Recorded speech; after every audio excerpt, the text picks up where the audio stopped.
करीबन पिछले 5 साल से कैंसर पे रिसर्च कर रहा हूँ और मेन मेरा एरिया ऑफ कैंसर रिसर्च है ब्रेन कैंसर। और हम दो ड्रग्स, आपने सुना होगा कैंसर को ट्रीट करने के लिए यूजली लोग सर्जरी यूज़ करते हैं, रेडिएशन यूज़ करते हैं या कीमोथेरेपी यूज़ करते हैं, बट हम एक एडवांस थेरेपी पे काम कर रहे हैं जिसको हम इम्यूनोथेरेपी बोलते हैं। उसकी 2 ड्रग्स हैं जो ऑलरेडी क्लिनिकली दुनिया में स्टडी करी जा रही हैं। एक का नाम है CD40 एंटीबॉडी और अनदर का नाम है RRX001। जो दोनों ड्रग है वो बहुत क्षमता रखती है कैंसर को कम करने में, बट वो स्टिल यूज़ नहीं हो पा रही है क्लिनिक्स में क्योंकि वो बहुत ज़्यादा टॉक्सिक है। वो ट्यूमर को तो बहुत सुकेड़ देती है, छोटा कर देती है, but at the same time वो बहुत ज़्यादा टॉक्सिक है, लीवर बहुत टॉक्सिसिटी देती है। तो मेरा PhD में यही काम था कि कैसे इन ड्रग्स की क्षमता हम बढ़ा सकते हैं कैंसर को क्योर करने में, और एट द सेम टाइम कैसे उसकी टॉक्सिसिटी कम कर सकते हैं। तो इसको डिज़ाइन करने के लिए हमने एक लिपिड पार्टिकल बनाया जिसको हम यूजली लाइपोसोम्स बोलते हैं, और हमने 2 ड्रग्स को जो CD40 एंटीबॉडी है और RRX001 है, इनको कॉन्जुगेट करा केमिकली, और इस सिस्टम को हम इम्यूनोजोम बोल रहे हैं। इसके थ्रू हम कैंसर के अंदर दोनों ड्रग्स को एक साथ एक पार्टिकल के अंदर दे रहे हैं जो धीरे धीरे दोनों ड्रग्स को धीरे धीरे रिलीज़ करेगा, जिससे जो एफिकेसी है दोनों ड्रग्स की इंडिविजुअली वो भी बढ़ जाएगी और जो टॉक्सिसिटी है वो भी कम हो जाएगी। और सेम जो रिजल्ट्स हैं वो हमने अपने रिसर्च में देखे हैं।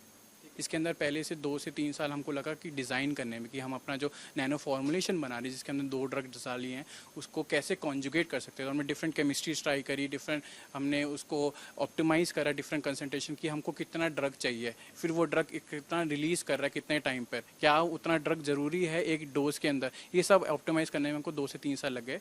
उसके बाद हम माइस के अंदर एनिमल मॉडल्स, कोई भी आप ड्रग बात करो, फॉर एग्जाम्पल पैरासीटामोल की भी बात करते हो, तो कोई भी ड्रग जो आपको केमिस्ट्री मिलती है वो पहले एक प्री क्लिनिकल मॉडल्स पे टेस्ट होती है, मतलब एनिमल्स पे टेस्ट होती है, डायरेक्टली ह्यूमन में कोई भी ड्रग टेस्ट नहीं होती है। तो इस सेमली हमको, क्योंकि इस ड्रग को आगे ले जाना था इस फॉर्मुलेशन को, तो पहले हमने एनिमल मॉडल्स, मतलब माइस के अंदर, चूहे के अंदर हमने ट्यूमर को, सेल्स को इंजेक्ट करा ताकि उनके अंदर ट्यूमर बन पाए।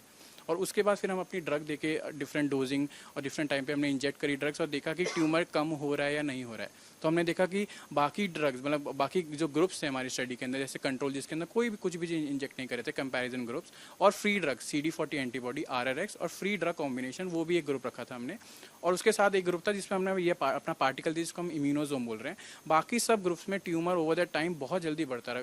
मतलब आपने अगर आज डे 0 को अगर मैं मान लूँ उसमें इंजेक्ट करें ट्यूमर एक चूहे के अंदर, तो डे 14 पर जो माइस है उसका ट्यूमर बहुत बड़ा हो गया था, इतना बड़ा कि वो ऑलमोस्ट फ्यू डेज पे माइस की डेथ हो गई थी। बट इम्यूनोजोम वाले चूहे में, जिसके हमने अंदर इम्यूनोजोम इंजेक्ट करा सिर्फ 2 बार, उससे जो ट्यूमर है वो ओवर द टाइम छोटा होता है और श्रिंक हो गया एकदम।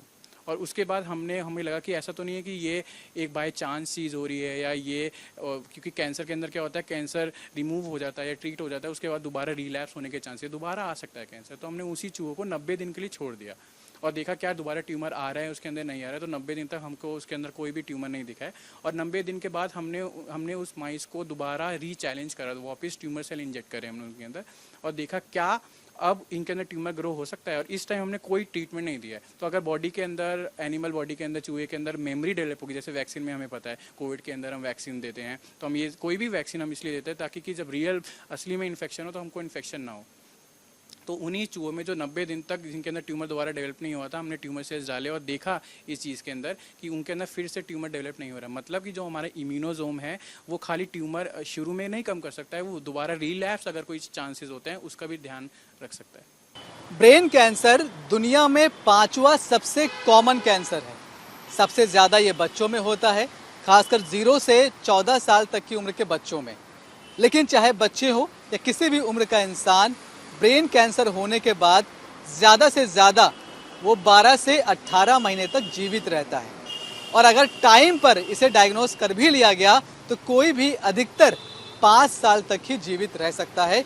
ये कैंसर इतना ज़्यादा खतरनाक है। ऐसे में ये नया फॉर्मूला अगर ह्यूमन ट्रायल में भी सक्सेसफुल होता है तो कैंसर के इलाज के क्षेत्र में ये एक मील का पत्थर साबित हो सकता है।